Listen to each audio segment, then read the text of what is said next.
So let's learn about our transformed pinch pots lesson. So the objectives are you're going to create a well-formed pinch pot or pinch pots and transform the use of the form. You're using the pinch method to create a sculptural or functional form.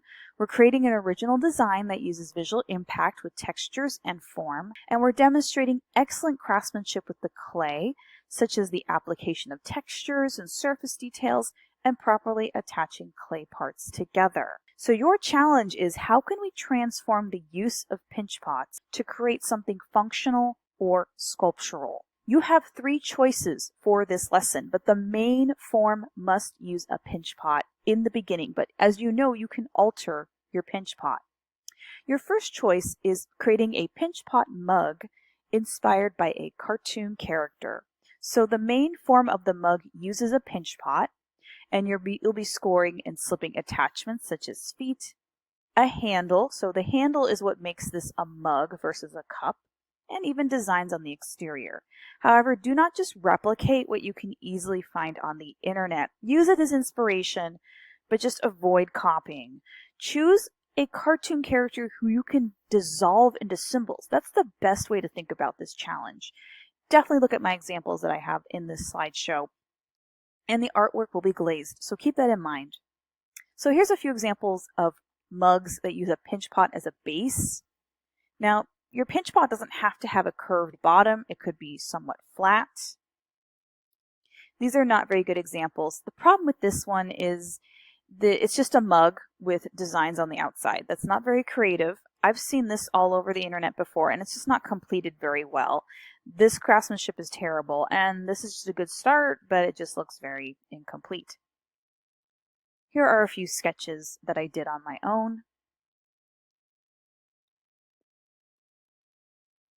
Your second choice is creating a pinch pot planter created for a loved one. This just means when you're designing the planter, think about someone you might give this to. You might gift this to somebody. So the main form uses a pinch pot, but you can alter the form. You can score and slip attachments such as feet. You can add designs on the exterior. What's optional is you can add a plate underneath the planter for water drainage. And this is where we start thinking about the function of a planter. Keep in mind the artwork will be glazed. And here are some examples. Again, the main body of these planters uses a pinch pot, but then it might be altered depending on the needs of the form. This example with the cat, this bottom part here, even these 3 areas right here, those are considered the feet of the pinch pot. So that's when I say you can add feet, so it stands up. And here's a couple designs. You can tell looking at my sketches, I started with a pinch pot in mind and then thought, okay, what can I do to the form to turn it into a planter? And I did add feet to all of them. The third choice, and this is better if you have more time, is creating a set of 3 pinch pots with a unifying design. So that means the main form uses pinch pots. You're scoring and slipping attachments such as feet, you're adding textures, you're adding attachments on the exterior. You're creating 3 pinch pots, but they can be different sizes. So they can go big to small. They don't have to all be the same size. However, something must unify in the designs so we can tell they're a set of 3. You're not just making 3 random pinch pots. Something must be part of the design where we can tell that they're a set. They go together. This artwork will be glazed. So here's some examples that use a set of 3, or they just have some sort of unifying design. I did not create several sketches, but for my idea for a unifying design was to create 3 pinch pots that include Star Wars quotes carved on each one, and then the rim, which is made of a thin coil, is supposed to be a lightsaber. So I'm already thinking about how I would glaze these pieces, right? That's what's the unifying design. It's the quotes and then this lightsaber that's on the rim of each pinch pot.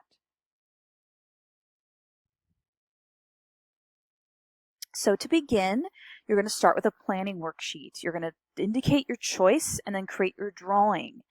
Please include the intended size. So how tall, how wide are your pinch pots going to be? Label what you can. This drawing has to be reviewed by Miss J before you begin. And if you're looking at your clay supplies and you think you need more clay, please just ask me. Now, how your artwork will be graded, you're going to have access to this grading rubric on the back of the planning worksheet, but briefly, I'm going to be looking at the overall form, texture, and design. So is the artwork balanced visually, physically? Can I recognize the use of the pinch pots? Is the design and the form very well thought out? Is it clean? Are the forms an appropriate size? The visual impact. So did you try something different? Is it daring? Is the theme original, or did you personal expressions? Or if you borrowed some designs, how did you change it? Does the sculpture include details? Did you try some unusual combination, right? What problem-solving skills did you use? The challenge itself. So are you addressing the challenge posed, right? You're transforming pinch pots. How can you transform them? Does the sculpture address a solution? So did you follow all the project requirements? Did you go above and beyond? Did you address the challenge in a unique way? Again, consider the amount of time you have, and then care, effort, and craftsmanship. So has attention been paid to the details? Have you used excellent craftsmanship altogether? Are the attachments properly scored and slipped? Again, consider the construction, right? Is everything put together, or did you rush? Really, we want one or less imperfections, and we don't want anything breaking off of the project.